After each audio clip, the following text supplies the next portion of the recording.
Good evening. Would everyone rise for the Pledge of Allegiance, please? I pledge allegiance to the flag of the United States of America, and to the republic for which it stands, one nation, under God, indivisible, with liberty and justice for all.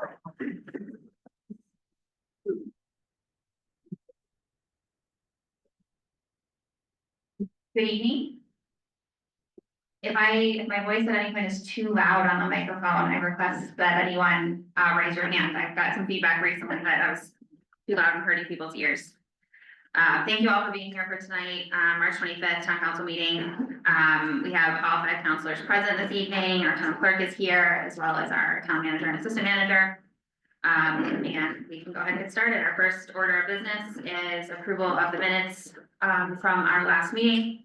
Number 1, I'll go ahead and make a motion to adopt does anybody have any edits to the minutes from? No? Okay, I'll go ahead and make a motion to adopt the meeting minutes from our public hearing on March 11th, 2025 for registered cannabis caregiver licenses. Second. Thank you. We have a motion and a second. Any discussion? All those in favor say aye. Jeff? Abstain. Abstain. Melissa? Aye. Bill? Aye. John? Aye. Aye. Motion passes 4-0 with 1 abstention. Moving on to the minutes from town council meeting on March 11th. I'll go ahead and make a motion to adopt the meeting minutes from town council meeting from March 11th, 2025 as written. Second. Thank you. A motion and a second. Any other discussion? All those in favor of the motion say aye. Jeff? Abstain. Melissa? Aye. Bill? Aye. John? Aye. Aye. Motion passes 4-0 with 1 abstention. Moving on to the treasurer's warrant. I will go ahead and make a motion to sign the treasurer's warrant dated March 20th, 2025 in the amount of $255,965.56. Second. Thank you. Have a motion and a second. Any discussion on the warrant? All those in favor of signing the warrant for March 20th, 2025, say aye. Jeff? Aye. Melissa? Aye. Bill? Aye. John? Aye. Aye. Motion passes 5-0. Public comment. Is there anyone in the room that would like to speak on anything that is not on the agenda? Not on the agenda, yeah. Okay, anyone on the phone, on Zoom? Okay, I will just say we did receive an email over the weekend. The town council received an email over the weekend from Representative Tiffany Roberts to the town council, as well as to administration, to the town manager, just raising some questions, concerns, information for us to consider regarding our EMS decision that was not received for us in time in order for it to be included in the public record. However, I did just want to bring it up this evening, and I believe that the manager has forwarded that email on to Chief Hamill, who Tim, if I can ask you to brief us on this, but I think Chief Hamill is here tonight to address some of those questions and put it out there tonight. Yeah, Madam Chair, I'd ask if can we move that down farther in the budget, or, I mean, in the, Oh, absolutely. You want to? yeah, we can wait till like, unfinished business or something, till the end of that. Okay, is that good with the council? So we can get through to some of the other stuff that you're. Okay, absolutely. So I'll just go ahead and make a motion that is the motion needed? Let's move it. Okay, thank you. Okay, we'll move on to unfinished business then. Unfinished business number 1, cannabis establishment license for medical caregiver store, Grove Cannabis. Just to provide some context, we had a public hearing for 5 cannabis licenses at our last meeting on March 11th. And the council chose to move forward and take action on 3 of those, and we decided to table 2 of them for this evening, which are unfinished business number 1 and 2 on our agenda. The first one, Grove Cannabis, I will just read, or Tim, do you want to speak to this, or would you rather me just read what you got?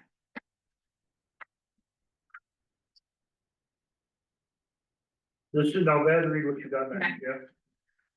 So we had opted, and I will speak for myself as one counselor. This was one that I definitely wanted to table, given the 1,000-foot setback requirement that does exist in our ordinances. So I'll just provide a little bit more context on this one again for those of you who didn't catch up on the meeting from last week, for this particular establishment is located right on Main Street, and it is within 1,000 feet of a school, which is noted in our ordinance as not allowed. However, this business was in operation prior to the ordinance having been adopted. And so then there was a question of, because this is a new license, specifically a question I think for myself, just kind of wanted to understand the potential legal ramifications for us. So Tim and Jen have been working with legal, and after conferring with legal counsel, it's their recommendation that the license be granted for this establishment. The original permit for this business was issued in April of 2021 and approved by both the planning board and the code enforcement officer at that time. Because it is not clear when the 1,000-foot setback requirement was added to the zoning ordinance and none of their permits have been repealed, it's reasonable for the town to take the position that the store is operating with valid land use approvals and is legally non-conforming as to the setback requirements. Madam Chair, if I may, I would ask the code enforcement officer to come to the podium and speak on this topic where she's in with her previous position. Hello. Thank you for being here. Oh, you're very welcome. What information do Identify you need? yourself, explain to the council why it's not conforming and how you felt it. So the decision from the attorney was it's left up to the code officer for this case to recommend you use. Okay, Jenny McCabe, code enforcement officer, obviously for the town of South Berwick. So what happened was in 2021, this business Easygoing LLC at the time went in front of the planning board and got planning board approval to open their cannabis retail store at that time.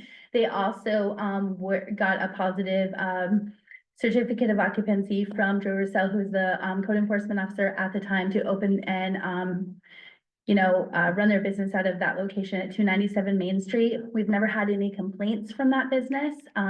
And I believe that besides the setback, there's letters from the fire chief and there's also letters from the police chief in there, giving them a positive to go forward to as well. I think that's all, unless you guys have questions. The only just kind of clarification I wanted to say is that just with this particular situation, so the recommendation is that we, if we were to move forward with an approval, let me start over. Talk to me about the 1 year requirement, about the fact that if we were to let a business of this use lapse for a year or more. You got it. So the town would consider this a non-conforming use and the business would lapse sometime towards the end of July. It's like July 25th, I think, of 2025. If you guys were, the council was not to approve this application and held off, or they had to come back and reapply. If they didn't do so by that date, that use would go away as it's a non-conforming use and it would lapse after 1 year of not being open. Okay, thank you. You're welcome. Does anyone have any questions for the code enforcement officer? Hi. Hi, Jenny. Thank you for being here. Yeah, you're welcome. I just have a concern under the informational section where it says, because it is not clear when the 1,000-foot setback requirement was added to the zoning ordinance. On May 23rd of 2023, we adopted amendments to zoning ordinance 140-9 and new section 140-67.3. So I feel like it just says because it's not clear, but it was clear. And the reason I'm bringing this forth is this really is kind of a bummer situation where there was the state of Maine back in 2019, whatever, approved the retail operations of businesses. And a year later, it exploded, but they also made a rationale that local towns can set their own rules and ordinances governing the cannabis industry. The risk of business is when you enter business, there can always be a law or ordinance that changes that might affect your business. And I recently think about the changes in the building codes that just occurred. For years, contractors had been operating under a certain thing and then all of a sudden we have to update, and they have to comply and it may hurt or help their business. So I'm in the gray area a little bit of what's the point of creating and updating new ordinances if we're not going to follow them, I guess. And I know that's not a question that you can answer. I'm just kind of speaking out loud? I think that's a fair question. I think that if they weren't already in operation at the time of the 2023 date that you just read off, we would be having a very different conversation and some hard conversations here. I think where they were already got their blessing from the planning board and they got that approval, and then they got the approval from Joe Roussel at that time, who was the CEO. I think it's fair to grant this license, but ultimately it's up to you guys. Thanks, Jim. You're welcome. You do the hard work. So for context, we have had this come up in the past with an establishment down on 236 that was a barbecue place. So they were granted, they were there, they went out of business. 300 and I think it was 80 hours. It was a little over a year. Somebody came back and wanted to put a business in. We did not grant it because it was lapsed for a year. So if this business had closed, if this business closes today and nobody does anything until March 27th next year, we would not have to do this. So the new ordinance would apply as soon as that year lapses, and that's what happened down on 236. We've had this come before us, and it was unfortunate for those people because they went past that year. So it's a very valid point, but the new ordinance does take effect. It's just, it does not go retroactive to affect business owners that are already there. We call that legal non-conforming use. That's what this is. And I apologize, just for my own clarity. This company, who, is it Easy Growing? That was Easy Going. Previously. Did they hold the certificate of occupancy, or did the actual building owners hold the certificate of occupancy? Any building permits, any certificate of occupancies, they run with the property, not the folks that hold them. Thank you. You're welcome. Yeah. I just have a question. Yeah, I watched the last meeting, though I wasn't here, but I watched it back. The thing that's getting me right now is the talk of, the lapsing in a year and stuff like that. So the license lapsed is that what the? No, the business. If the business closes, we'll use Nature's Way, if Nature's Way closed today. Yeah. And that was non-conforming today, a year from now. Yeah. That business, that's it, null and void, they couldn't use it for that purpose again. This would be back to, could be something, but not that, because you're within 1,000 foot. Okay, so just talking about the use, the use of that property hasn't met that year lapsing yet. That's correct. Yep, exactly. Thank you. Sorry. Are you sorry? Answering Jeff, sorry. anyone have any other questions or comments for Jenny or the manager? No, okay. Thank you so much. You're welcome. All right, I think it's time we can go ahead and, I'll entertain a motion if someone would like to make it. Madam Chair, I move that we approve the license for Grove Cannabis Company. They're a business in good standing. We've had good reports from the chief of police, the fire department. Second? We have a motion and a second, any discussion? I just wanted to make one comment is in the future, when we do review our ordinances, that when we're talking, about ordinances that will be changing existing rules and regulations that we have, that we maybe consider making like a sidebar claimer that, if you're already in this kind of like, this will only pertain to, Tim, please help me out with this. No, it's already done, already taken care of. Fabulous. So in my conversation, Council Costello, that was, so I had this conversation centered around a conversation I had with Phil Saucer, which John's got her email here, so the information you're getting came from legal.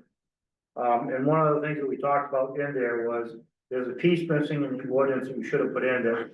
That this only applies to new establishments in one group that were in business before the retail store. And if you look on the ordinance itself, so, the update was February 22, but if you look at if you go to the very top of 140-67-1. It says performance standard caregiver retail store added 114-2020 and then 9/14/2021. That was the original prints. That's what we had to refer to get it to a non-conforming store or non-conforming use rather. So though the bottom of it says that it was updated on February 2022, the legal uses the actual document, if you look on top, you'll see in the doc heading that thing, but in there, you're right, what it should say is that, no caregiver retail store may be allowed, currently within 1,000 feet of any private school for existing are grandfathered. So, yeah, that came up, that already came up and I already have my notes and we're planning on taking care of that. And it was actually 2 or 3 other things we identified with it. As Jen had said, there was another section about signage. And other setback stuff that state recommends, so there was other stuff, Thank you. we've got. All right, we have a motion on the table. Any other discussion? All those in favor of granting the cannabis establishment license for Grow Cannabis, say aye. Jeff? Aye. Melissa? Aye. Bill? Aye. John? Aye. Aye. Motion passes 5-0. Thank you very much for your patience. Moving on to unfinished business number 2. This is a similar story as the previous business in that we opted to table the granting of the license from last meeting to this meeting for High Striker Farm LLC. Because I'm kind of summarizing for the council, so please jump in if you guys disagree. We opted to table this because we just needed to understand better. There were complaints and a lot of conversation in the meeting last week regarding odor control for this business. I'll go ahead and just read what we've got here in our information packet. Under chapter 140, section 67(2), odor control plan, an operator of medical marijuana cultivation facility shall prepare and submit to the town an odor control plan specifying the engineering and administrative controls the facility will use to prevent odors from being detected off-site. A mechanical engineer or other qualified professional registered in the state of Maine shall certify the adequacy of the proposed ventilation and odor control system to prevent odors from being detected beyond the boundaries of the property.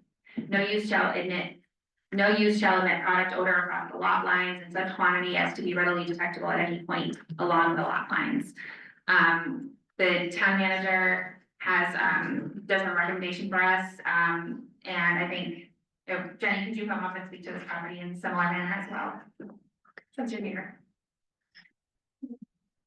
Hello again. Jenny McCabe, Code Enforcement Officer of Town. Where would you like me to start? So 104 Pond Road is a medical cannabis cultivation. He has an open building permit. He's in the process of building a house there. He does not live on site, correct? Okay, so over the past, so I've worked here almost 3 years now, and over the past 3 years, we've had several complaints about odor.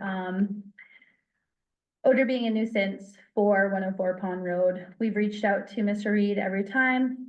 I don't know what he does to change it and fixes the problem. We're trying to make it so that when this license is granted, we have an odor mitigation plan in place so that code office, the code officer has something to act on when these complaints come in. And we're hoping that whatever odor mitigation is submitted, the plan that's submitted, can be taken care of, that takes care of the problem. So we don't continue to get the complaints, I guess is what I'm trying to say.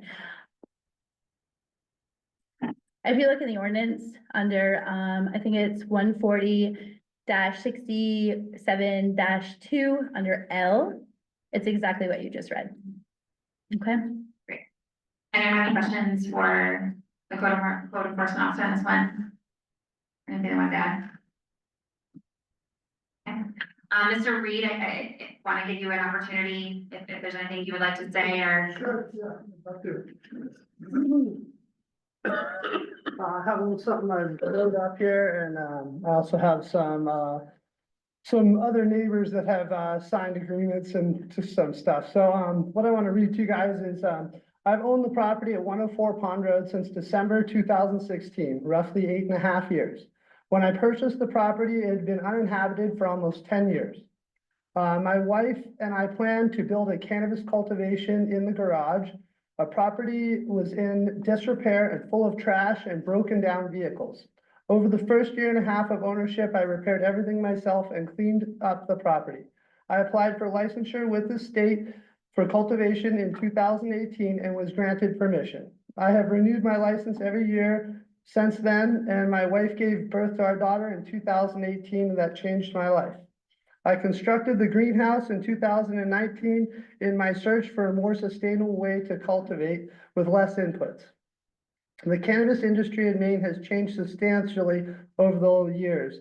In 2018, there were over 4,000 caregivers in the state of Maine. That number has now dwindled to 12,000 or less. There is a multi-state corporations moving into Maine to monopolize the market and push small local farm owners out of business. It's a very competitive industry that I've managed to carve a small niche in so I may make a living to support my family. Patients seek out my products because they are grown organically in living soil, and I have helped numerous patients find relief from a variety of ailments, including chronic pain, arthritis, cancer, Parkinson's disease, multiple sclerosis, spinal degeneration, PTSD, depression, anxiety, and mast cell activation syndrome. I have operated since 2018 and have a cannabis business bank account with the Seaport Credit Union. I have paid all of my monthly sales taxes to the state. I have been required to file an S7 tax form showing profit and loss monthly ever since I started this business. We are a very small farm and I employ 2 to 3 people every year. Myself and 3 employees regularly frequent local businesses, purchasing lunches, coffees, gas, and other things while working or coming or going. I started building my own home on the property 3 years ago. It's 80% of the way complete and I hope to move in this summer. I follow odor mitigation plan that I have submitted to the town. This includes changing carbon filters, using bipolar ionization, negative air pressure, and odor eliminating crystals called ONA. The plants produce odor when they're in the flowering cycle. The odor is not continuous, unlike farms that raise animals such as cattle or pigs. It occurs 4 times a year for approximately 3 weeks. The Maine law authorizes cultivation for up to 6 mature cannabis plants for every person for their adult use to be grown in their backyard. Many homeowners grow in their own backyards, not within the structure, and do not adhere to odor mitigation plan. I hope to work with the town and the neighbors to the best of my ability to hope that my efforts are satisfying any issues that may have arisen in the past. I've also got here, I have 4 abutters that abut my home, and I was able to go over and get the other 3 people that all abut my home to sign paperwork, and one of them even wrote a real nice letter for me to submit to you guys. He wrote, to whom it may concern, we're a budding neighbor of Ryan Reed. Ryan and we bought our abutting properties at approximately the same time. We have found Ryan to be a friendly, conscious, and hardworking neighbor. Our neighborhood is better because of his family. The odor from his cannabis growing is detectable, but not offensive or constant. Our other property abuts a beef farm, and the odor is also very detectable and it's nearby. We have never heard of these types of farms being cited or questioned due to odor. Both properties are located in a zone which allows farming. We believe all people have a right to earn their living how they wish on their own property within the confines of the law. South Berwick needs more self-starting business owners and private jobs creators. Please grant this license and sustain Maine farming and small business. And I also have the other 2 abutters to my property that have signed notices. If you guys would like, you can pass them around. All stating that they don't have any concerns with the odor at all coming from my property. So that's it. Thank you. Thank you. Thank you. Is there anyone else that would like to speak on this agenda item this evening? Okay. Council manager, any other comments, questions before we go ahead and make a motion? Thought I heard a button. All right, I will go ahead and make a motion, well, oh, sorry, let's discuss this a little bit further. So Jenny's, the code enforcement officer's recommendation essentially is to, code enforcement officer and the manager's recommendation as well is to grant this license with a 60-day odor control plan. Speaking for myself, I know we don't have a motion on the table yet, but I very much hear you and want to be able to support small business and also have to acknowledge the fact that this business is not, as it pertains to our ordinance, is not a farm, it's not agriculture, it does have this odor control plan requirement, and there has been a history of an issue with odor reporting issues. So I think I certainly would be in favor of granting a temporary license, in hopes that you'll continue to work with us to try to mitigate that problem, in order to obtain a full license. What do you?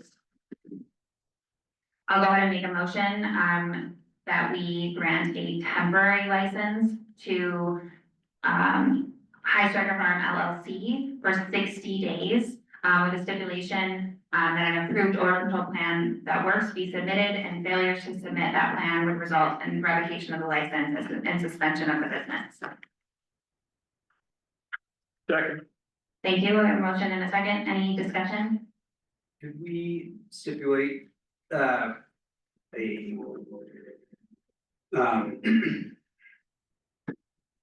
odor control plan from a mechanical engineer, because he's already has one, and I don't know if that was put together by a mechanical engineer, but the ordinance specifies that needs to be by a licensed engineer. I believe we can amend the motion to, I'll amend the motion to, make that approved, submit an approved odor control plan by a mechanical engineer. Any other discussion? During the public hearing, whoops, sorry. During the public hearing, Mr. Reed, you said that you already have a top-notch odor control plan and there's nothing more that you could do or submit that would, change anything except for the timeliness of when you change the filters and whatever. So my concern is we give him 60 days. It's already been said that this odor only emits 4 times during the year in certain flowering cycles. What if in that 60 days, there are no flowering plants happening? So the odor is not going to be emitted. It's not gonna occur in the 60 days.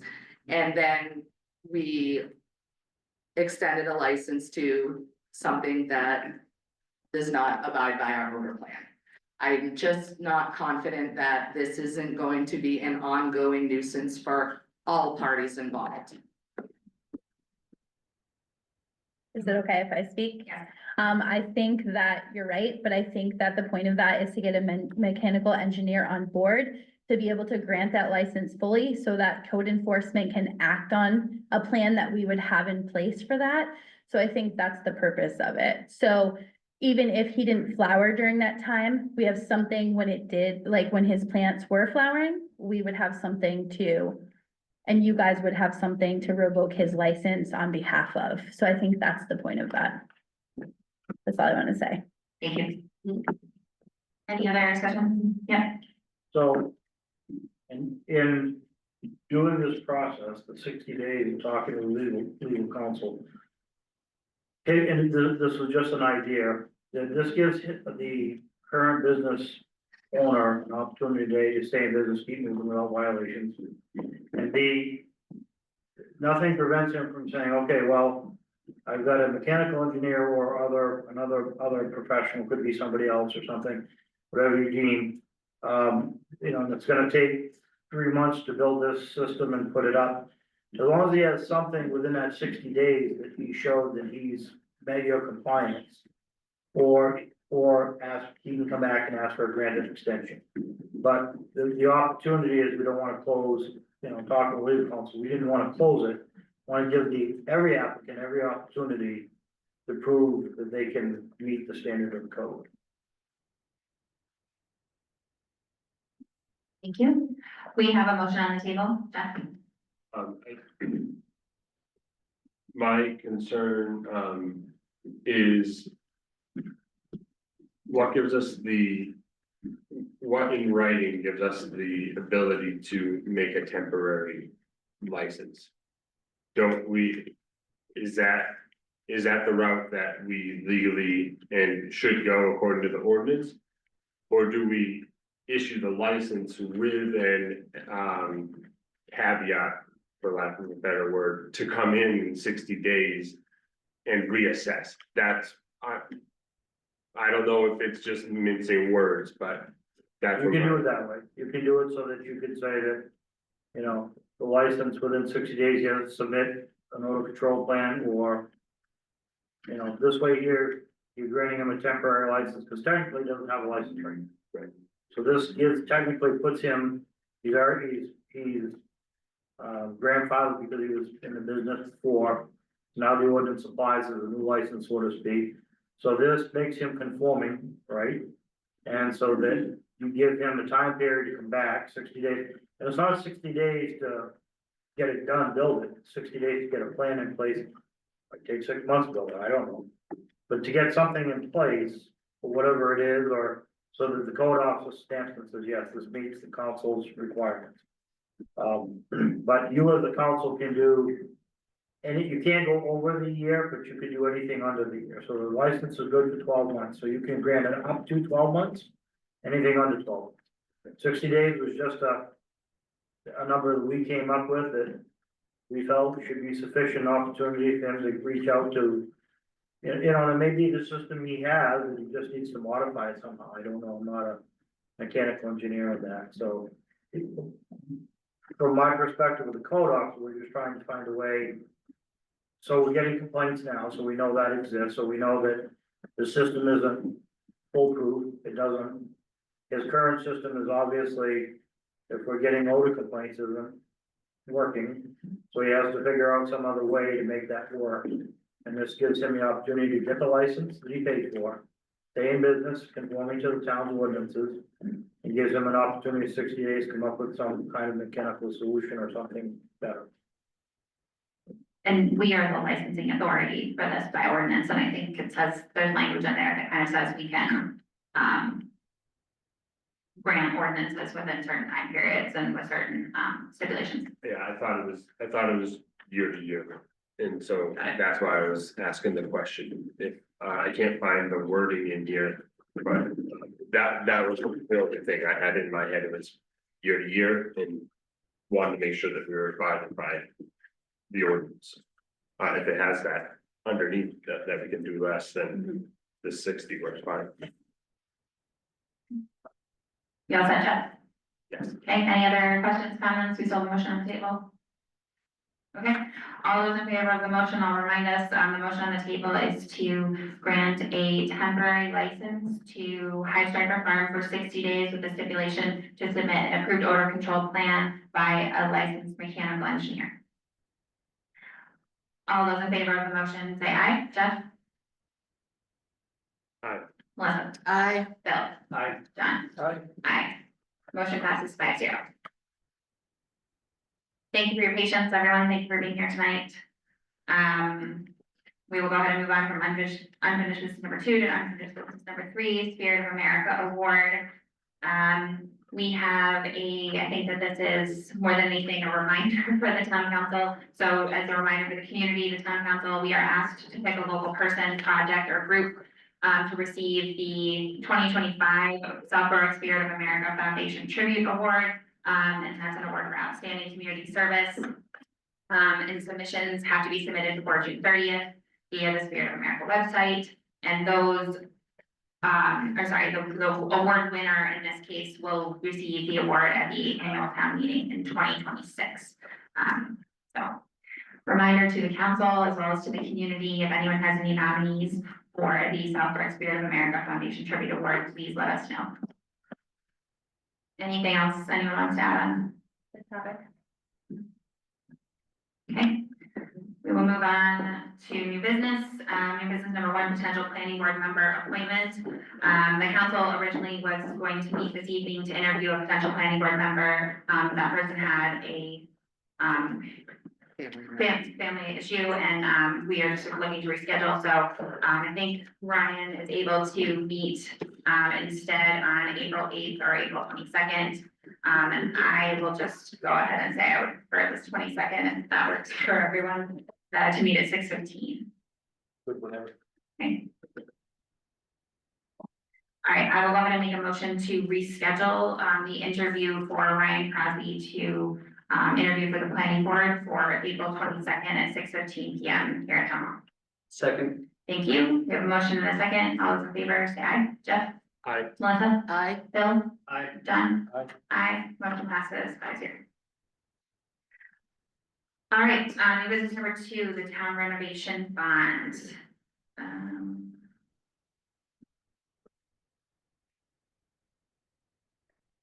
All right, so this is, in order for us to obtain the bond, this is a kind of a more administrative action that we have to take, correct? Is there any other context you can share, Jen?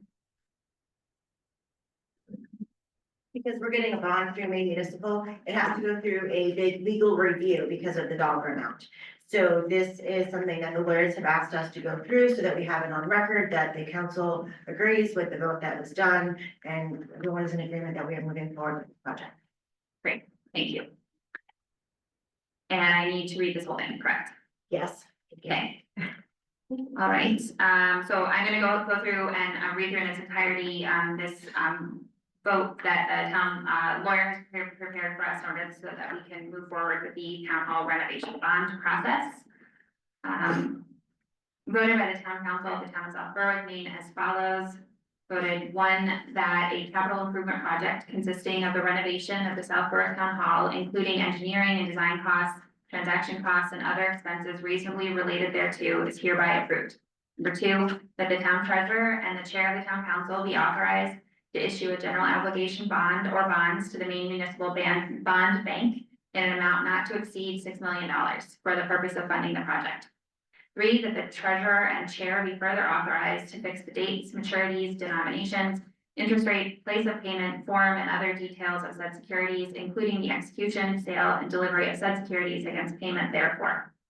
4, that the treasurer and chair be further authorized to execute a loan agreement with the Maine Municipal Bond Bank in such form as the bank may require, that the town clerk is directed to affix the corporate seal thereto and attest the signatures of the treasurer and the chair, and to file a copy of said loan agreement when signed with the records of this meeting, although the attesting and affixing of the corporate seal thereto shall not be deemed essential to the validity of the loan agreement, and that the bonds are hereby sold to the Maine Municipal Bond Bank at par. That the town council hereby confirms its determination that the term of the bond does not exceed 120% of the economic life of the project. Number 6, that the bonds are designated, quote, qualified tax exempt obligations of the town under the provisions of section 265B3 of the Internal Revenue Code of 1986 as amended.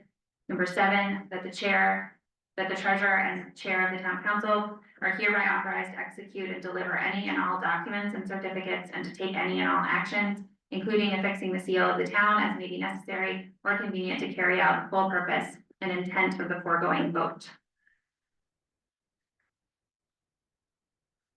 And we need to make a motion to adopt that language. I will go ahead and make a motion to adopt. I'm sorry, Jen, what are we calling this? I would say the vote for the For the, bond for the town hall renovation. okay, thank you. Voting on the bond, for the bond, yes. Okay, thank you. I'll go ahead and make a motion that we vote to adopt the language is read for the town hall renovation bond Put the amount in Madam Chair, please. in the amount of $6 million. Second. Thank you. We have a motion and a second. Any discussion?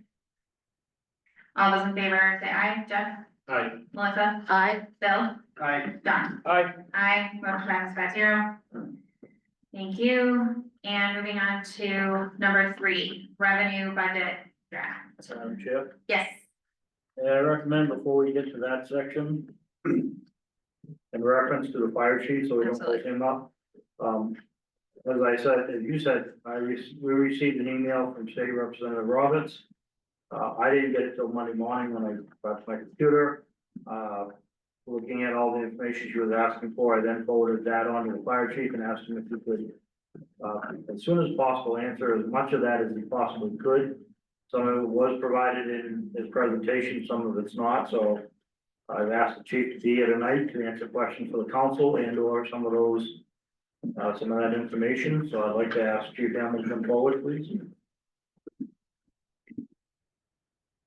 Thank you, Tim.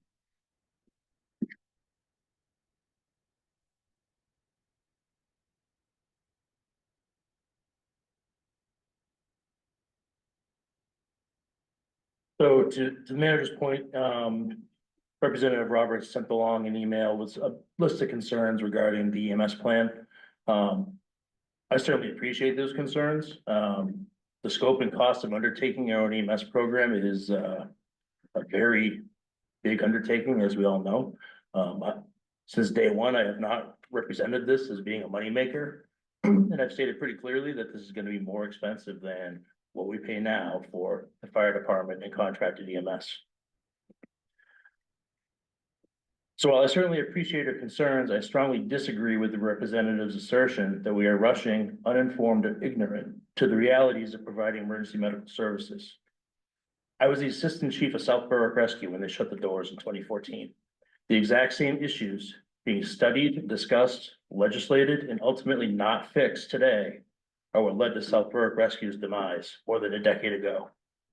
Suffice to say, I'm keenly aware of the financial pressures facing these agencies and the crisis that led to South Berwick Rescue, along with many, many others like them, to close. I agree with Representative Roberts that in a perfect world, EMS services, along with most other municipal services, would be delivered regionally, whether it be by the county or other means. Fortunately, we do not live in a perfect world. While countywide regional service delivery models are common outside of the Northeast, here in New England, most communities remain fiercely independent, making consensus building among communities challenging, and in our specific case, geography and call volume, the largest challenge to combining resources.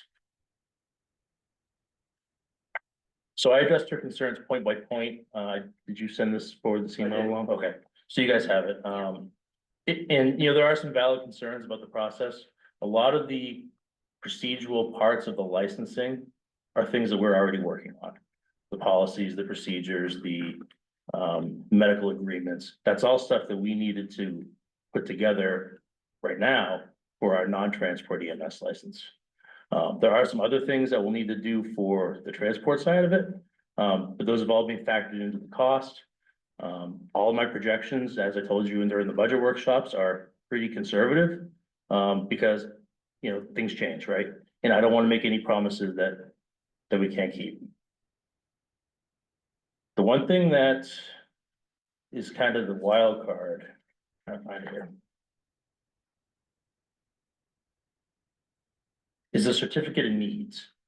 So the certificate, typically certificates of need are issued by Department of Health and Human Services. Right now, they do not issue those for ambulance services. I don't know if that's something coming down the pike, something that she may be privy to that we're not, but as of today, that is not a thing for ambulance services. They did update some of their licensing rules, and what they're trying to do is not have redundant services and not have, you know, conglomerates coming in and trying to sweep up, you know, territory, you know, land grab. So there are a few more steps we need to complete. We'll need, potentially need a consultancy report that I've factored in my cost into the contingency line. And other than that, like I said, it's mostly stuff that we've already factored in. So, you know, I know we haven't had a lot of discussions about the nuts and bolts of the process. I tried to keep it fairly high level. I didn't want to put anyone to sleep.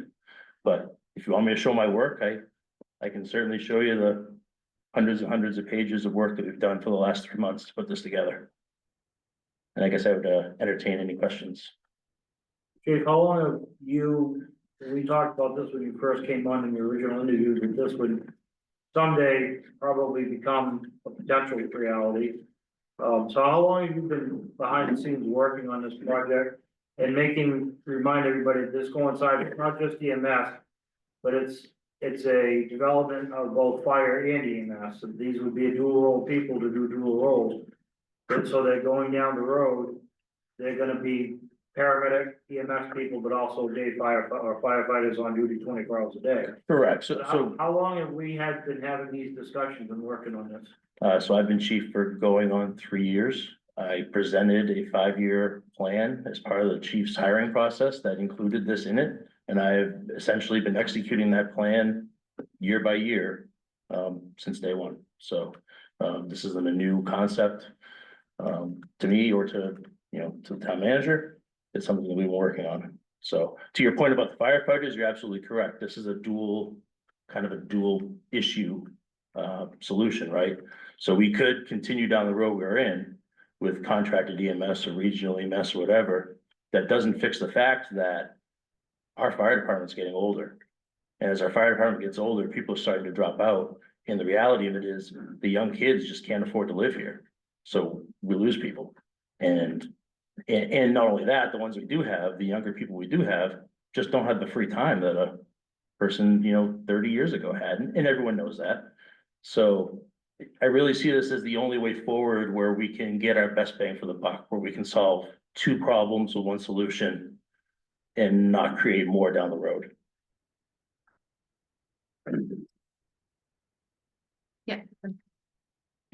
So do you know of any departments who have recently done this, and have you had any opportunity to talk to those chiefs?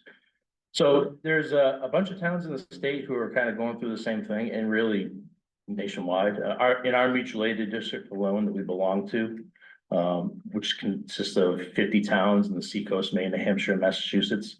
7 towns in southern New Hampshire just went through this because their contracted EMS provider closed up shop. And they had to scramble within 90 days to get an ambulance service up and running for each town. And to compound that, Exeter Hospital came in and said that they were closing down their ALS service, which these towns relied on because they didn't have paramedics on staff.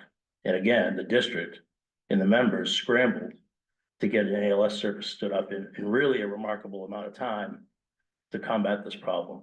My goal here is I don't like surprises. I don't like surprises for fire staffing. I don't like surprises for medical coverage. Somebody calling 911 should never have to wonder if a fire truck or ambulance is gonna come to their house. And this is our best foot forward to make sure that that's always a reality. Thank you. Thank you, Chief. Thank you for addressing these questions, and I know how much time and effort has gone into putting forth this plan, and I just want to make sure that appreciation is out there. The only thing from this communication that stood out to me is something, it's all information I think that we kind of understood, that an ambulance service is, like you said, not a money-making game and all of that. The only thing that jumped out to me was the certificate of need piece, which you touched upon. So what I'm hearing, because just from like my seat, and again, speaking for myself, my seat here, I just didn't want us to go through a process of approving the budget, all of the work that you've done to then have there potentially be this sticking point. So I felt it was at least my duty to double check and make sure. For sure. So with the certificate of need piece, so what I'm hearing from you is that is not.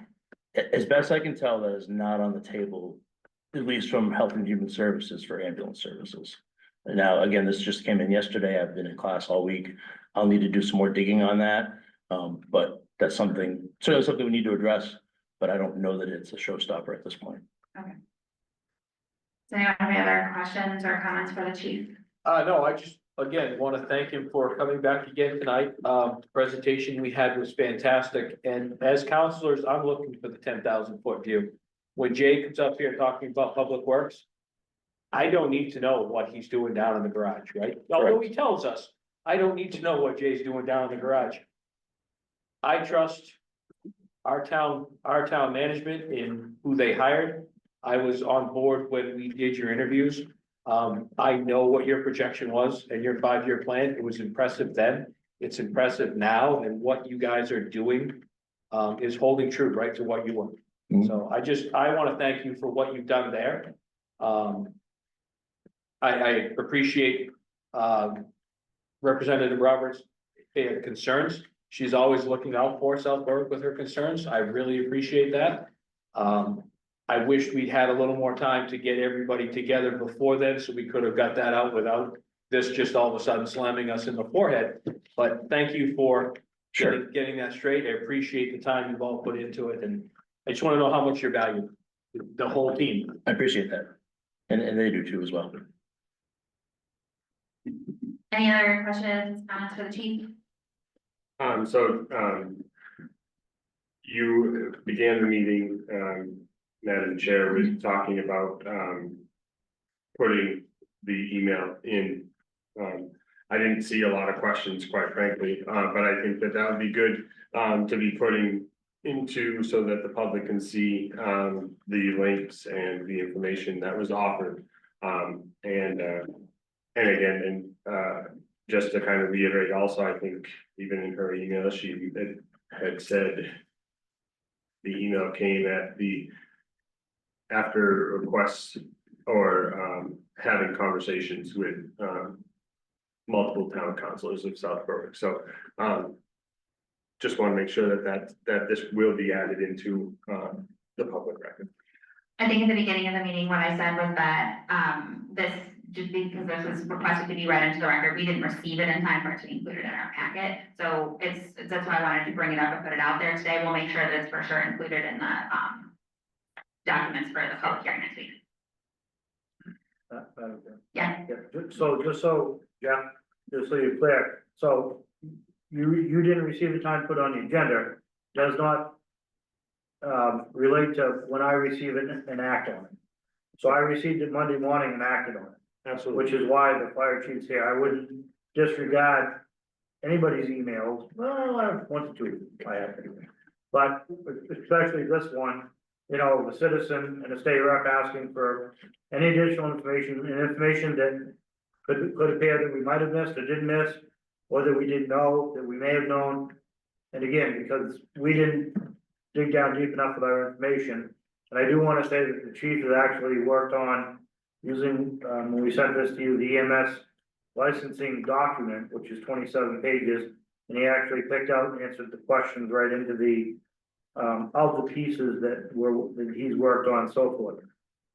So I just want to clarify that I did my job Monday morning, took the email, called the chief and said, hey, let's get to answering these questions so we can get this information out. And they're valid concerns. I mean, it's a lot of money and there hasn't been a whole lot of information out there. You know, I don't know that we needed to present exactly how the sausage was made on that, so, you know, we'll address questions as they come up and try to answer any concerns. Excuse me, Madam Chair. Yeah. Would you like me, just to clarify, because you mentioned a couple of times about the, where the email is going, would you like me to include it in the packet for the next meeting, or do you want me to put it in public comment for this meeting? We are gonna include it in the packet, for the public hearing, the budget public hearing for next week. So not this, So no, not attached to it. no, not next Thank week, you. yeah. Anything else? Thank you. Okay, Chief, thank you so much for being here tonight, for giving us the explanation. You're welcome. Appreciate your hard work. And also thank you to Representative Roberts for keeping us in loop on things. This is essentially what we asked of our representatives, to just keep us informed of information they have. So thank you everyone for that. You're welcome to stay, Chief, if you want, or get out of here. Thank you so Thanks, much. Les. All right, so we pivoted to that briefly, because we had moved to revenue budget draft.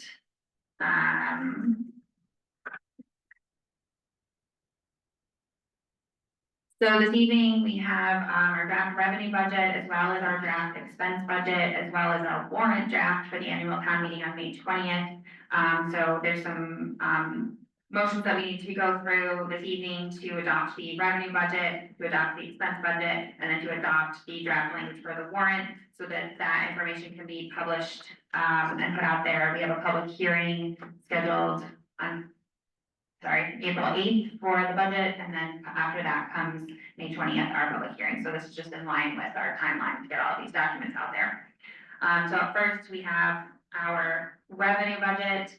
The council has met, we've had 3 different budget workshops over the last few weeks. The town staff has been hard at work, working on the budget as well. And tonight we need to adopt the draft expense budget, revenue budget first, right? Anything else either of you would like to add on that topic? Anyone, any other counselors? Something you want to add? Okay, so the motion, I'll go ahead and make a motion to approve the draft revenue budget for FY 26.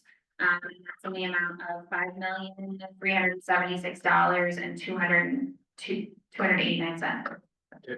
$5,376,289. Yes, second. I got that really wrong the first time. Thank you. Any discussion on this? All those in favor of adopting the draft revenue budget in the amount of $5,376,289, say aye. Jeff? Aye. Melissa? Aye. Bill? Aye. John? Hi, Aye. Motion passes 5-0. Next, we have the budget expense draft. Where we essentially have to do the same thing. So I'll go ahead and make a motion that we vote to approve the draft expense budget for FY 26 in the amount of $11,368,696. second. Thank you. We have a motion and a second. Any discussion? On the motion? Just for my clarity, so on the bottom of this, it shows the 6.67% in the gray. That was. I was looking at this expense budget as basically what the planned expenses are. It's like the whole budget, right? With that, the 4.3 that we talked about at the last workshop. So in our last workshop, remember, we landed on the scenario 4.2. So this should be, all the numbers should be aligned with that scenario. That should be, Yes, that's the expense budget, is scenario 4.2 for anyone who kept up on our budget workshops. yeah, I just wanted to make sure I was Okay. understanding. Any other questions or discussion on the motion? Okay, all those in favor of adopting the draft expense budget for FY 26, say aye. Jeff? No, Melissa? Aye. Bill? Aye. John? Aye. Aye, motion passes 4-1. Okay. Moving on to number 5, the draft warrant. All right, this is the one that I just want to make sure I'm super clear on the process for this. So as I mentioned, we've had budget workshops, we just adopted the draft expense budget and the draft revenue budget. And then now we're moving on to the warrant language. This is what is read on May 20th at our annual town meeting. This is what our moderator will read through for those of you who attend the meeting. So I believe now for this, given that one thing that the council has discussed in the past few weeks is last year, just tell a little story, last year, when it was time to talk about the warrant for the annual town meeting, one of the articles last year, one of the last articles was for the Great Works Regional Land Trust, the article to whether or not the town wanted to contribute $200,000 to the Great Works Regional Land Trust. And at this point last year, we did not have consensus across the council on that particular item, but that was not reflected in the warrant language. So in the warrant language, we have, it'll say article, blah, blah, blah, and then town council recommends adoption with a vote. So, last year, we had the challenge with the Great Works Regional Land Trust, and so now we're kind of wanting to take a step back and make sure we're accurately reflecting that here in the warrant. So, the question that I will pose to the council is, and I'm just gonna make sure I'm up to speed on my process, hold on.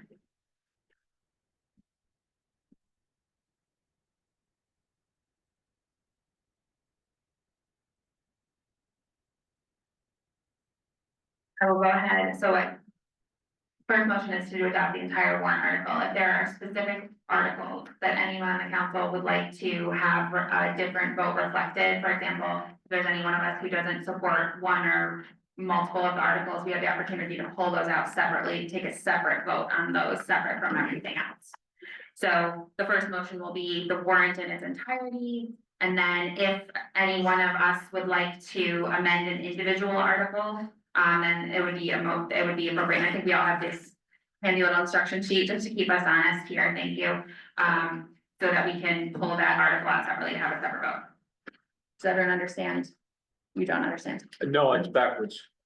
If we vote to approve the whole warrant right now, we can't pull it back after we make a motion and vote. Where you make a motion to approve the whole thing, Yep. and then before we vote, You're gonna. vote to make an amendment to pull one article out. Within the discussion of the main motion, an amendment by our code charter. Cause I have to do this for the legal, trust me. An amendment can be made to amend a certain article line, So we'll take a vote on that individual article line. So. well, you take a vote on whether or not you wanna succeed the amendment, right? Whether the amendment will pass. If that didn't pass, then you go back to the original question of totality. If it does pass, then you someone would make a motion to, I make a motion to see whether or not we pass Article 4. And then you would vote, and it's 4, say hypothetically 3-2. Then that's what it is. Then you go back to your main motion, and your main motion would then read that to accept the warrant in its entirety with the amendments. That's it. And then you would vote, then that gives you the approved warrant with the amendments. But if the amendment fails, then you're back to the original warrant. Kind of goofy, but it's better than reading it all. No, I got it. It's just, yeah, it's typical government. I'm good. Yeah, it is, It's a long way to get there, but I'm okay with it. it's shorter than reading the whole thing. Agreed. Yeah. Yes. That was my plea when I called the attorney Monday morning. Please. I'm good. Long day. Okay, so the primary motion will be, and I will go ahead and make that motion, to approve the warrant in its, to approve the warrant, the 2025-2026 warrant in its entirety. Second. Okay, we have a motion and a second on the table. Now is the time if we would like to make any amendments. Okay, so now I have to make my amendments of what I would say no to. Nope, so you just say, you make a motion that you wanna make an emotion, you wanna make the motion. You wanna make a motion to amend an individual article. Then you vote, that's all you're doing. And then you vote on that. If that passes, then you'll make a motion to amend that article. And that would essentially get it so that my vote is the no vote. Correct. And then we need to do that for each of the articles that I essentially. Right. No. Right. Question, if there's multiple articles, do we need multiple amendments? Yes, every article is its own separate, needs its own separate motion. Okay, So now I'm saying I because I'm assuming based off of our workshop, I'm the only one that's gonna be doing the no's. I think That's what I'm so. assuming, okay, Thank you everyone for bearing with us. This is a new process. yeah. Alright, so now Read exactly what's there, yeah. on number 2. Yeah, make a motion to amend an individual article within the budget. To include the number of the articles, so whatever article it is you want to amend. Make a motion for that. I make a motion to amend I make a motion to read exactly that, you said, to make a motion to amend, Amend an individual article okay, within the warrant. And then include the number. This motion to amend article. blank. gotcha. I make a motion to amend individual article within the budget number 10, Within the warrant. within the warrant. Article 10. I'll second that. Okay, so we have an amendment motion on the table, so we need to vote as a council as to whether or not we are going to entertain the amendment. And then after that, we would then actually amend the language to read the vote. Correct. Okay, We Right. discuss it first. Once- So we have to vote whether or not we want to even discuss it. yes, Correct. right now we're voting as to whether or not we're even gonna move, consider the amendment. Okay, so, And if you do, then you'll have that discussion. If you don't, it moves back to the main question. yep. Okay, we have an amendment for Article 10 on the table. All those in favor of furthering that discussion, say aye. Jeff? Aye. Melissa, Aye. Bill, Aye. John. Aye. Aye, motion passes 5-0. All right. Now we have discussion about Article 10. I think Jeff, right, what we're wanting to get to is essentially having Article 10 read town council recommends adoption with our vote. On that, that's what we're ultimately looking to get to What do on. you want to amend? You want to amend the amount, you just want to amend your vote? I was, in my mind, I had every intention of voting no on the article and having it be 4-1, and that we would end and it would say council approves. So you're gonna make a motion so that Article 10 shows the town council's recommended vote by an actual vote count, then you'll vote on it. So that's all you do. That's all you gotta say. So I want to do an individual vote on Article 10 and show that. That's all you gotta make the motion on. Okay. So now, that's what I'm saying at this point. Yeah, All right, I'll make a motion to take a vote on Article number 10 in the warrant and show those results individually and show those results individually in the warrant. in the warrant. Second. We have a motion and a second on the table. Just to be clear, the motion on the table is a motion that will essentially just result in, if it passes across the council, it will just result in the warrant article 10 will read to see if the town will vote to raise and all of the numbers, and then it would say at the bottom, town council recommends adoption with a vote 4-1. Correct. Okay, everyone clear? All right, all those in favor of the motion on the table, say aye. Jeff?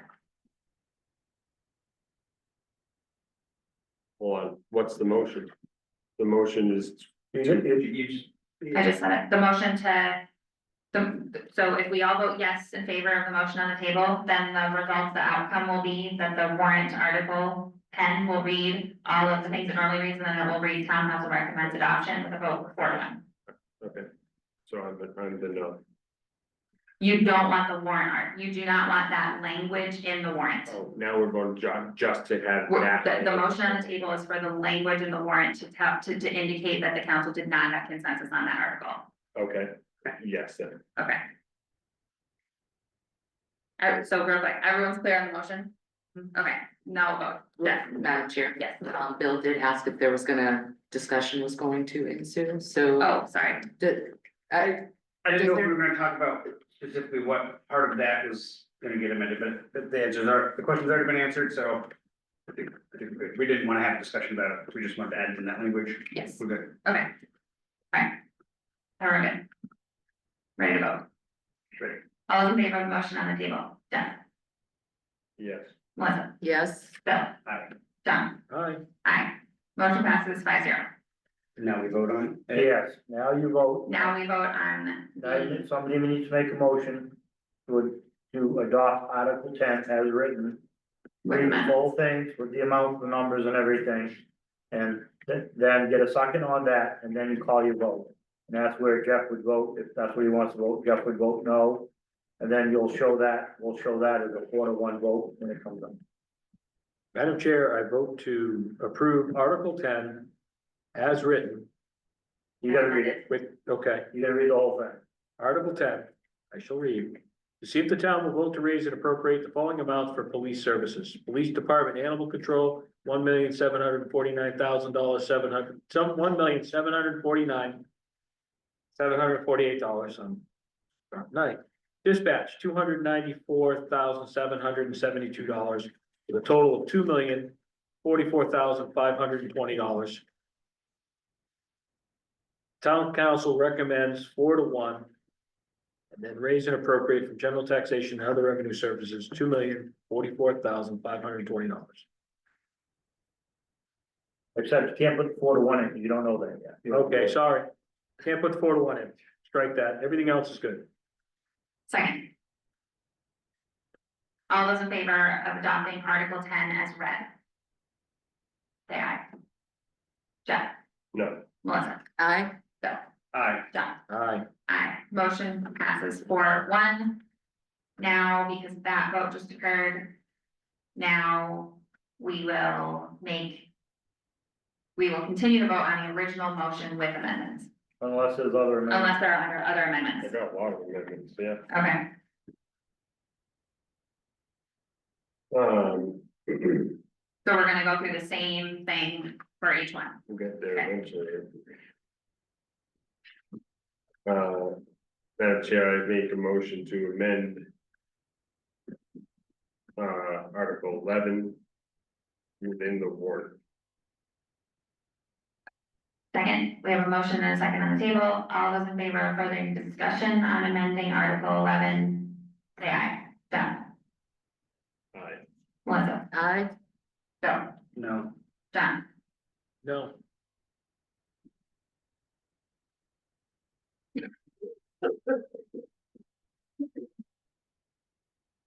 yes.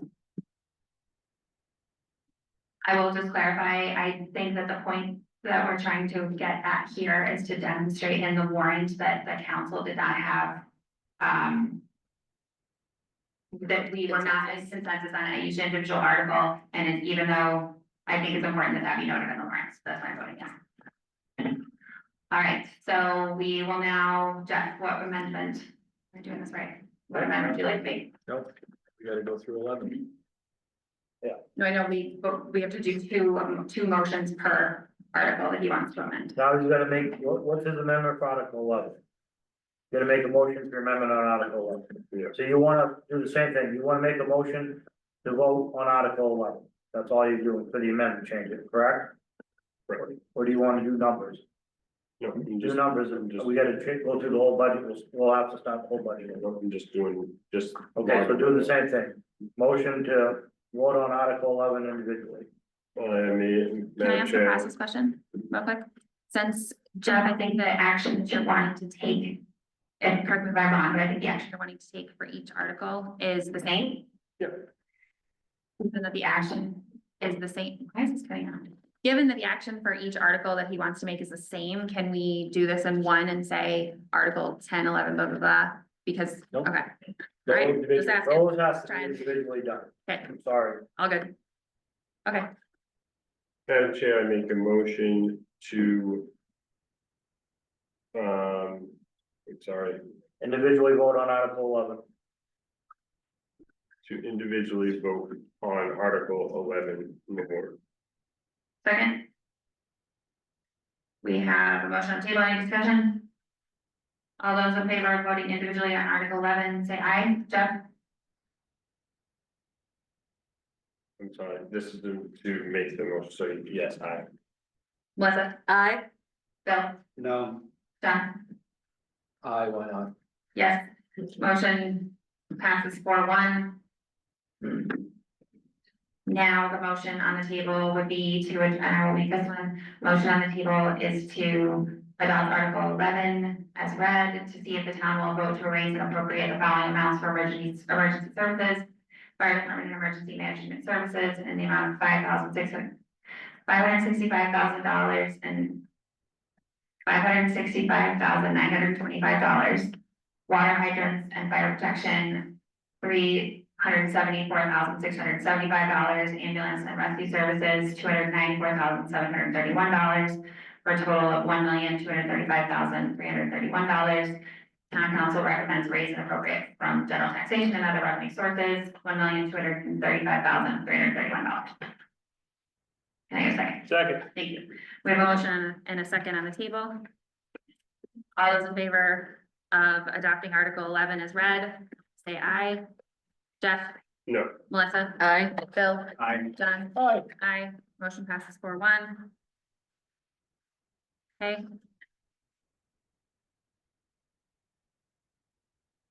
Madam Chair, make a motion that we to amend Article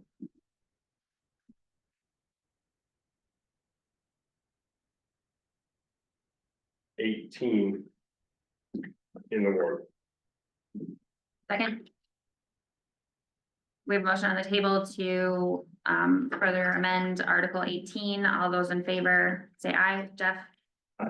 Melissa, Aye. Bill, No. John, I'll go aye. Motion passes 4-1. How would you like to amend Article 18?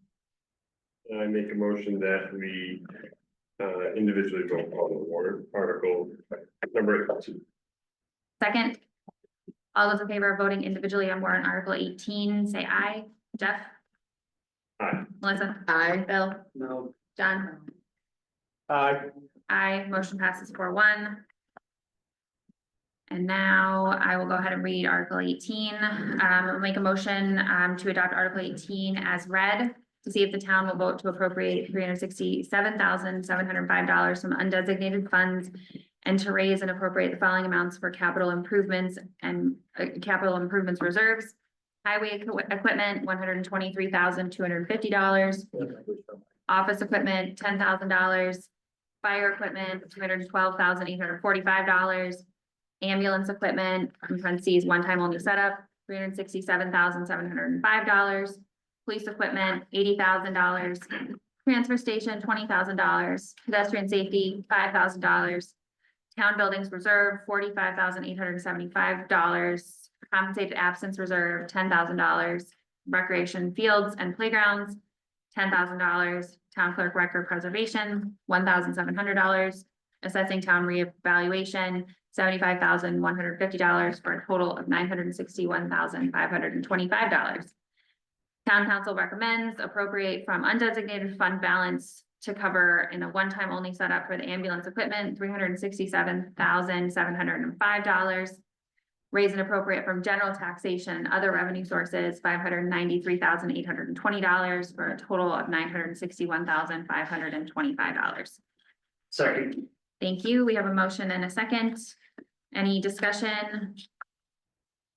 All those in favor of adopting Article 18 as read, say aye. Jeff? No. Melissa? Aye. Bill? Aye. John? Aye. Aye. Motion passes 4-1. Any others? That's it? Okay. All right, so now what would be in order is that we continue our vote on the original motion with amendments. What, do I need to say anything else different other than that? Nope, we need to just the vote on the original motion with With amendments. the amendment. That's it. That's what you're voting.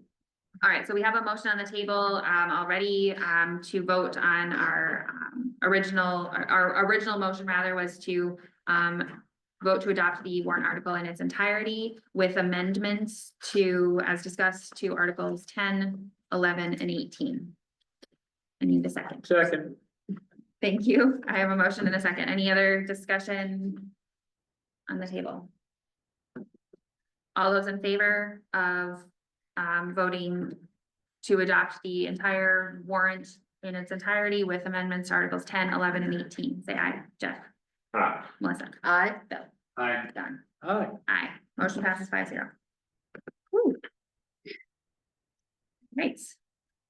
So from now, after tonight, the next step in our budget process is we have a public hearing on April 8th at 6:30 PM here at Town Hall for that budget, and then it will go to the printers and we'll be voting on it on May 20th at our annual town meeting, which will be at Central School across the street, not here.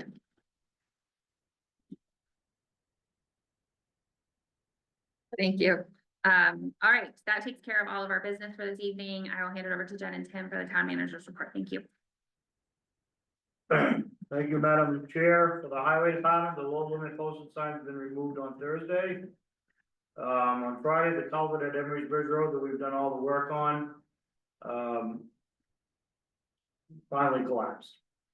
So the road is intact because of what we did, but the crew going to have to work on expanding the bridge top 6 to 8 feet to the side by adding Jersey barriers and putting in the same fix we did on the road. This is from the guardrails out. Jay's been in contact with the state, engineering, and they're in the process of gathering all the materials and hopefully we can get that done next week. The TIF will pick up the expense of adding the sidewalk that'll be extended from Garland Street to its Sewell Road.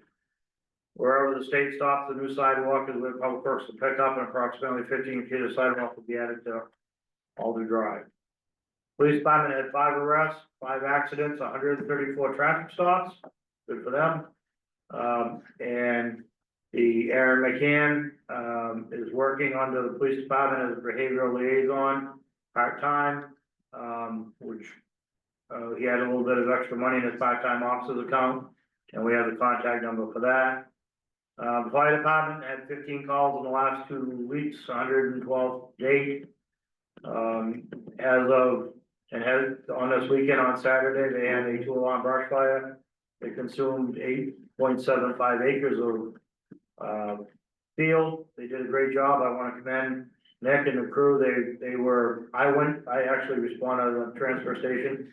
And when I got there, they were running, the fire was ahead of them, and they were trying to keep it from the houses, and they did a good job getting, you know, a couple of the guys sunk into the mud pretty deep, kept going. But they did a great job, and they ended up with 7 additional towns helping us control an 8-acre brush fire, one of the biggest ones in the region lately, and that could have been very disastrous had the fire department not been involved. Tim, Yes, can I just ask the question about that? So it was deemed a 2-alarm fire, correct? correct. So then how does 7 different departments show up? Is it like they all just hear the bell and we're like, we're going? Yeah, so actually what it is, on brush, woods fires, we have smoke signals. And when the smoke gets, no, I'm just kidding. Oh, I'm just kidding. Alright, so it's broken out, we gotta have a little fun here once in a while, right? Gotta take it.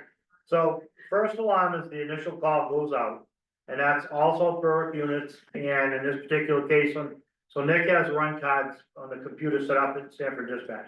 And in this, it says, it's also Berwick units and Berwick's brush truck, because they're the closest. Okay, They come, so then when Nick gets there, he calls the second alarm, so then the second alarm, they go down and there's a whole list of towns that are on that run card, so then it starts, it's Rollinsford, it's Somersworth, it's North Berwick, it's York, it's Kittery, it's Portsmouth, and so then dispatch starts automatically calling those dispatch centers and saying, we have a brush fire, we need a brush truck from Portsmouth, we need the brush truck from Kittery, and then they start dispatching them, and then they start responding over.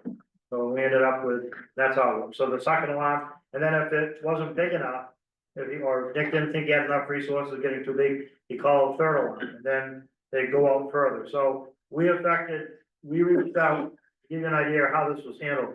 So then when Rollinsford comes, they called Dover for mutual aid to cover their station. And then, so then Berwick called Rochester to come down and cover their station. We had Kittery covering our station, so not only did we have to have trucks that come to the fire scene and assist in the firefight, we also have to backfill our own station, so we ended up moving 11 towns for that brush fire. And again, Nick was in charge, Deputy Chief Gorman had operation, and the guys did a great job. There were at least 7 structures that were, potentially, threatened by this grass fire, and they got ahead of it. And did a good job, they were taking it head on and did a really good job, so that's how it works anyway. yeah, I was just always under the impression that whatever alarm was called, whether a second, third, fourth, that meant how many responding towns showed up. So thank you for the clarification. So it could be, it could be a 4th alarm, could end up being 20 towns. Great, So then it depends, so how much we affect our mutual aid, hypothetically. So Rollinsford, when they come over, they only have a small crew, so then their town's completed, so they need someone to cover their town, so they call the Dover fire truck, Dover engine to go cover. But Dover doesn't need to call anybody, because they got enough help, so it goes like that, right? And so it depends on the departments and the size, so Berwick, get someone to cover and so forth and so on, so kind of Thank works you. like that. appreciate that. It's all in the computer system, so it gets initiated very quickly, and a good thing, because the towns they were rolling in, so one of the things that happened was there's no water out there.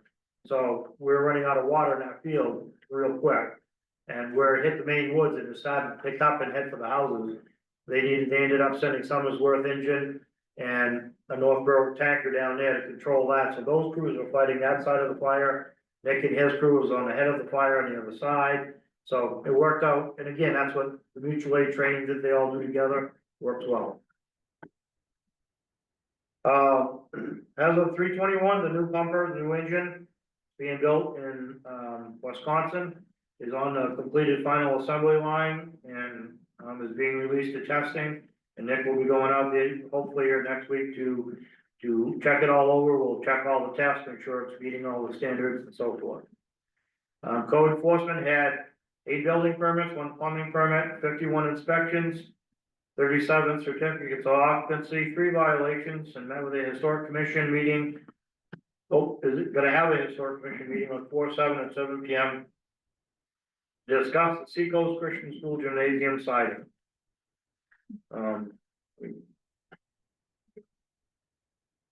Planning and economic development.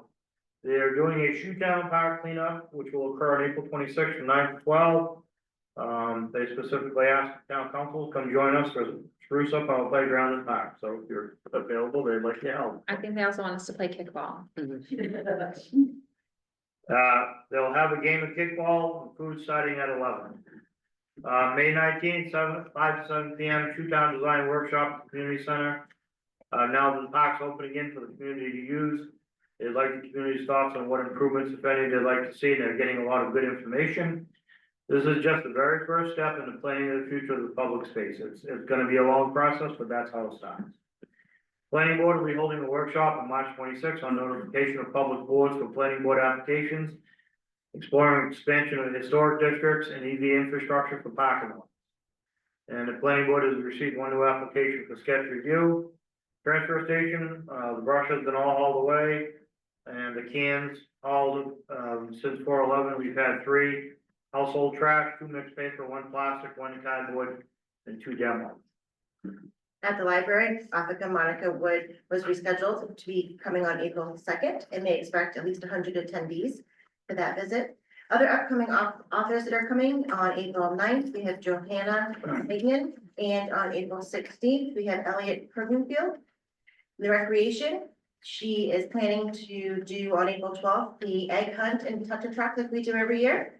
And the AARP tax aid has 3 more weeks, and there's certainly a high demand for these services. The senior program had a St. Patrick's Day luncheon with Iris Lantis, which was very well liked. It was the first time they had performed there. And on March 19th, they had a lunch and learn with a woman coming to talk about cooking for just 1 or 2. And that was well attended as well. Assessing, the KRT staff is finalizing all of the last remaining properties that have left, and they're finishing up the data entry. And Verna Assists continues to work on the 4 abatement requests that you'll be seeing shortly. The exempt app, Can I ask a question on them? of course, So, what is Verna preparing for us? 4 abatement requests. Abating, okay. For the KRT stuff, will there be a report out about that once it's all final and done? Or is it just they move on? They'll be doing a lot of data entry and massaging the tables and whatnot all through the summer until we come to you guys in August to set the mill rate. So if that is done, it would be after that. Okay, and at that time, probably we'll be able to see the percent increase in property values that Absolutely. came out of that. Okay, Yes. all right, thank you. In assessing, they are receiving applications for exempt properties, homestead, veterans, and renewable energy, and they are reviewing all of those. The town clerk's office, as of May 1st, you will be swapping out the chickadee plate for the new pine tree plate or plain, right, Tanya? Only if it's not, if it's a regular passenger car, if it's a commercial or anything like, a certain title, you would not have that choice. Anyone interested in reserving their plate and plate number, we do that we do that via mail, and you would receive your plate in the mail about a month prior to your registration expiring, and you'd want to bring that into your office to get your plates and stickers. We are processing lots of property tax payments in the finance office. And we had verbal judo last week, and we had a lot of good takeaways and positive feedback from that, so I think it was well worth doing that for everybody. Working on legal reviews for the town hall bond and the TIF amendment that was passed. And finalized the draft budget and the draft warrant that we talked about tonight, so I've been very busy with that.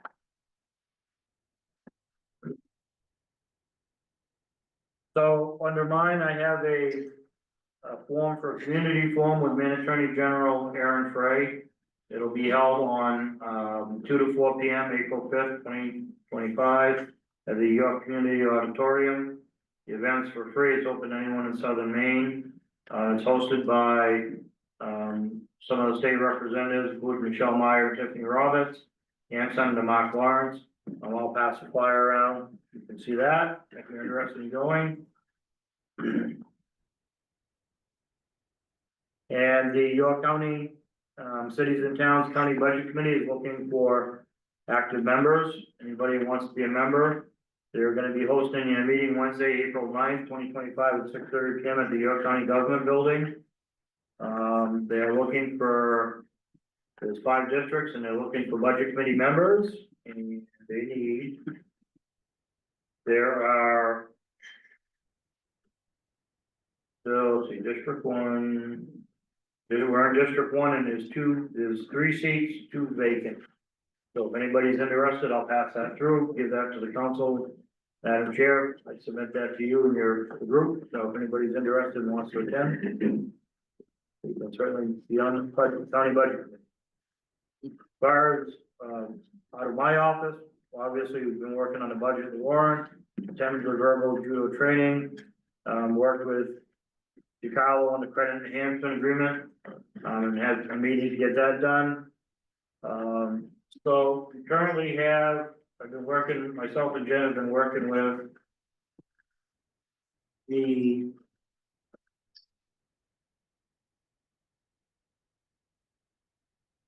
Oak Point Associates to develop the construction manager pre-qualification questionnaire. It's now complete. So this is basically a generic template that they take and they add it to our project. They addressed our project, so I'll wait for you to get it. This is just, there's nothing to formalize here. So what this is, you'll see on top, it says Southborough Town Hall renovations. I'll tell you some of the changes they made.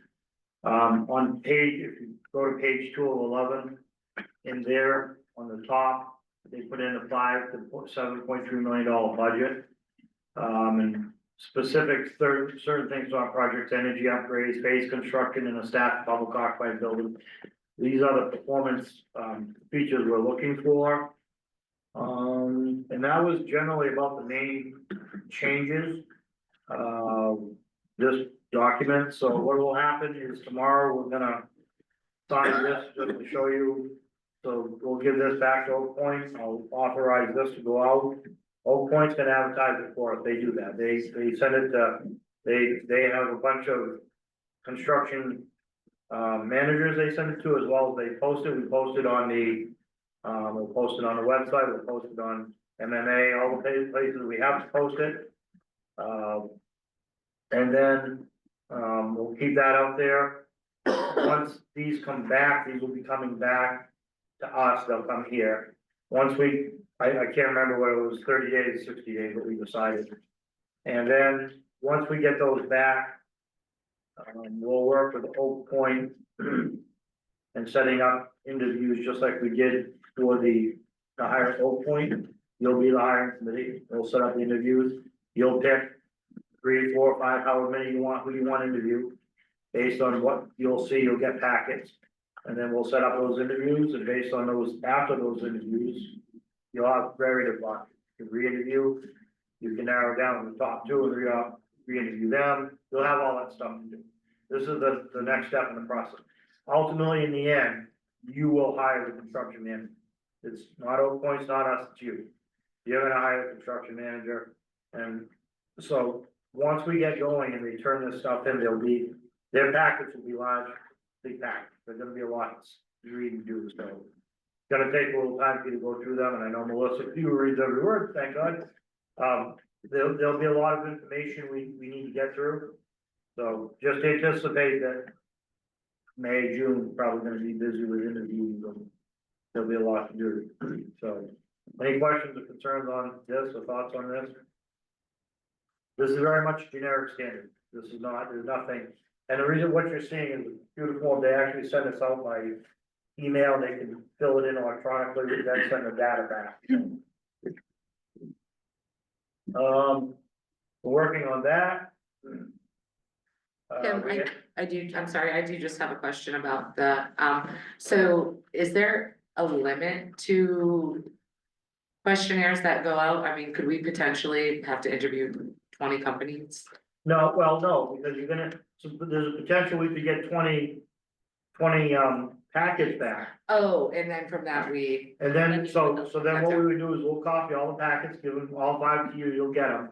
Then you read through them. At some point, you're gonna have to have a meeting and pick whatever number satisfies you, Okay. 3, 5, 6. You know, like we interviewed 3 for the architect project. You'll have a chance to pick that and decide, you know, you may say, I want 7, I want whatever, and you pick that. Great. Make sense? yes, And then, so it'll only be what you wanna do, you could get 20 back, that would be great if we did, I don't think we will, I think we'll get. No. Realistically, Oak Point thought, he said, you know, somewhere between 6 to 10. Mhm. And because we're asking for some very specific things in here, so for instance. We're looking for projects, it has to be within the past 10 years in historic municipal buildings. With renovation and restoration, the $5 million to $7.3 million budget. So we begin to narrow that scope down. Energy upgrades, phase construction, and a staff and public occupied building. That narrows it down considerably for that, right? So someone comes in and says, no, we've never done that. Well, then that's not a really qualified person. And so then the other part, that Tyler was talking to me about it, the projects noted vary from the type, size, and schedule of the proposed project, e.g. system complexity, so forth. Please indicate why you believe, so there's gonna be variables, you're gonna have to decide. A lot of these, they may not have any of these, but may look like a good company you want, so. Tyler did say once we got them back, when we got the whole packet, the next step in the process, he'll come meet with you directly here in the meeting. And give you some guidelines, what you need to look for and how you need to score them. They will then, once you pick the ones, they'll be all scored. And then we'll be able to show you the top scored sheets, say, okay, here are the top 5, or if you say we want the top 7, here are the top 7 by score. So they're actually gonna be scored on this. Questions on that? Had a meeting with Lodge Land Trust to discuss their project that they've been working on, the land piece that they got, did the 200,000 for. Met with A&B Lock and Security Company out of Dover, and they're the ones who they'll be working, with Oak Point and the architects and doing the locks here. They do the electronic version, they also do the CCI TV cameras, security system, and we'll be doing the new, voice recording system and electronics for the new town council chambers. So all your stuff will have microphones, there'll be cameras and so all that stuff, we won't have to have all this stuff, it'll be all done there. So that's included in the project. I've been working on trash contracts, one of the things I want to make you aware of is in the warrant, there's gonna be a question within the warrant. It's the very last question in the warrant. And it is question number 20, Jim? 20. almost lost. Yeah, article is 20, right? 20 is tourism. Yeah, Yeah. so what the reason that had to be broken out, the trash contract, the tipping and the hauling, that stuff we could do. You and I can do that, because it's an orientated for a service. This is for a debt, this is the mortgage payment, so that has to be approved because it's paying for 30 years out on a mortgage payment, it's not a contract. So that has to be approved by the mortgage, that's why that's on. Tim, is that something that would need to be voted on every year? No, It's just the No. ones. it's just a one-time vote, just to authorize us to make those 30 payments. To be an owner buying, so basically what it is, because I was asking Phil, I said, the attorney, I said, why is this different? He said, because it's like, we're authorizing the town to do a bond payment for a mortgage, as opposed to a contract with tipping fees. So I learned something and now you know it. Last but not least, this morning, Jay was salting.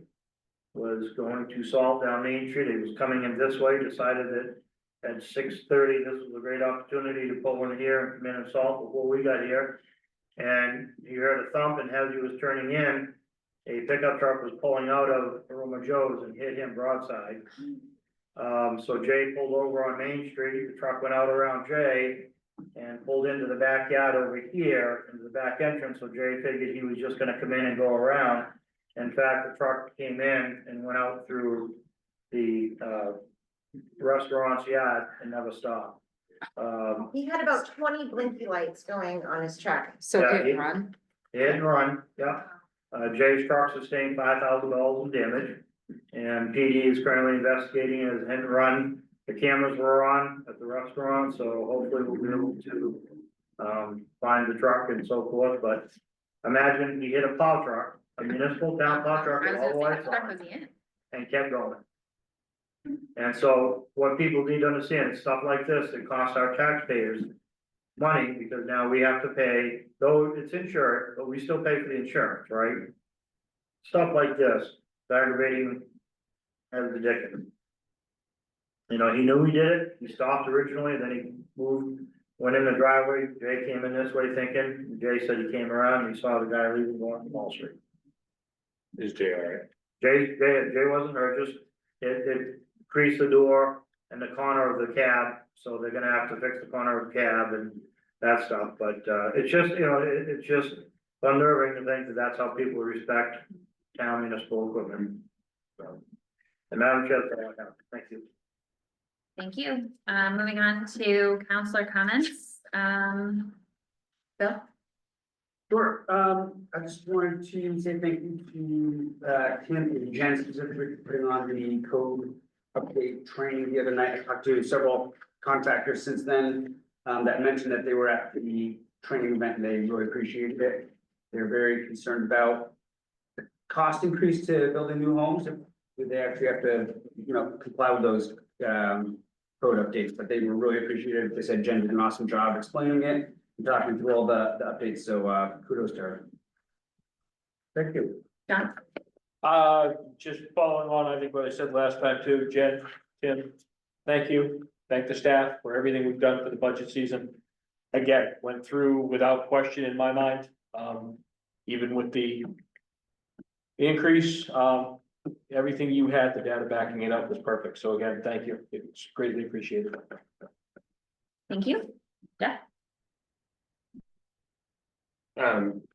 Just, you reiterate to the fire department, I wasn't up that way, obviously, but, saw a bunch of aerials and stuff, it was impressive in a bad way, as far as seeing all the burnt ground and whatnot, so, just very thankful for them, and, again, hopefully we're done with the snow and on this spring, and, thanks for the hard work in the budget season and winter season.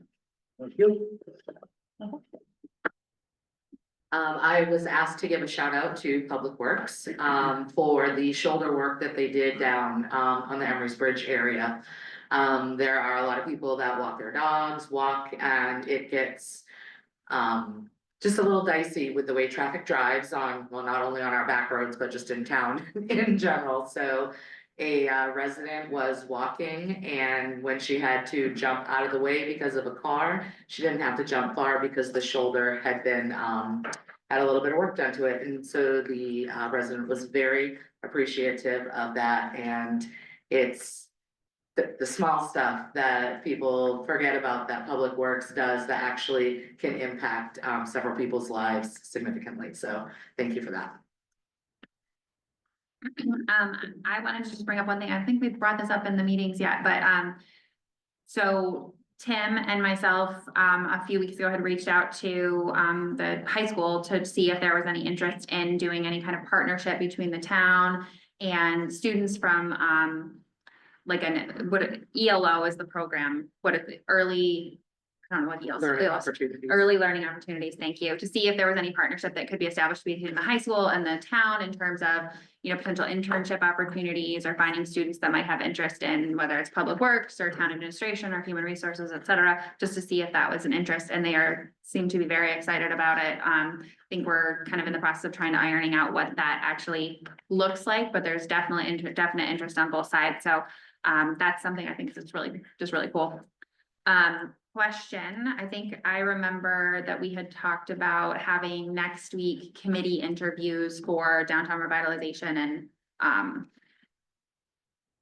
comp plan. Are those scheduled? Do you all know? I do have a few interviews scheduled. I do have, I think 2 or 3 people that I left voicemail for, so I do need to follow up with, and I plan to do that tomorrow. Okay, great. Can you just send us an email with kind of where things stand? Absolutely, I'll Great. send you who I have scheduled already. Perfect, thank you. And it's 2 days, April 1st and April 8th. And the 8th. Okay. Okay. Are they, April 8th, is that like, are they scheduled before our meeting on the 8th? And attest to that Okay. right now, because it's on the board, and I did not the one that started that, my deputy is the one that started that project with you guys. I think it's April 3rd. It was the Tuesday and Thursday of the same. Yeah, I think we had talked about Yeah, kind of maybe doing I'm the first and the coinciding third. with the thing, but there are 2 days and there are 2 people, and I'll get that to you. Okay, great. Just send us what you've got and then we'll make sure to coordinate, make sure we're here. I wanted to say, I also attended the verbal judo class last week and I thought it was great. I thought it was super helpful. And then my final plug, because I have well, it won't be my final plug, but I have a senior who's gonna be in Pippin this weekend. Opening night is Friday night, Saturday night, and then next weekend. So check it out. It's gonna be a really great show. The set looks amazing. That's all I have. Sorry, what was the name of the play? Pippin. Pippin, thank you. Yeah. That's all I have. Thanks, Madam everyone. Chair, I move we adjourn. Second, all those in favor, say aye. I We're adjourned. Thank you, everyone.